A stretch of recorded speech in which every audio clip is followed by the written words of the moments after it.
So guys, dito natulog yung aircon natin. Ayan. Dito pababa. Problema niya, laging basa dito kasi hindi siya palabas. Laging nakasahod ang balde. So, nag-DIY tayo guys. Yung electric, natin. So, gumawa tayo ng hose. Papuntang labas. Diba? So, tara. Gawin natin. Yun nga, tinatay. Cable tie lang natin para yung tubig ay lumabas. So, ang gawin natin, unti-unti siyang paislan para yung dali ng tubig ay dire-diretso palabas. Alright? So, let's go. Ayan guys. Tayo, tubig na daloy na. May mga konting butas pero na-bulkasin na natin. So, yan, pababa na. Nice, nababa na siya. Kaya tayo pabaha rito sa area to. Yan na.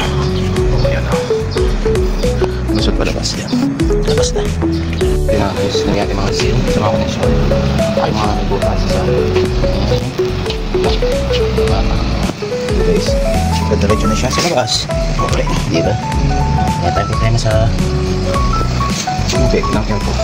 Right, bukas pipinturahan natin yan kasi ginagamit pa ngayon ang aircon. So, medyo malamig siya. Hindi ba natin pwede pinturahan. Sige, okay guys, bye.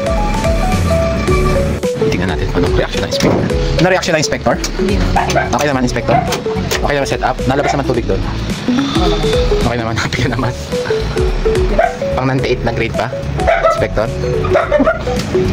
Kita mo, nagtutubig, gawa ng malamig yung tubig ng aircon. Konti lang kasi nagtutubig, malamig yung tubig ng aircon. Siyempre, mag-yayelo. Wala naman babasa. Pasok ka lang! Pakapiragod na lang. At the end of the time, yummy.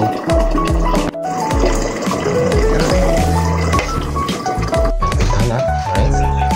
Ito din siya, hindi siya halata. Nice, ganda sa labas. So that's it guys, till next time, bye!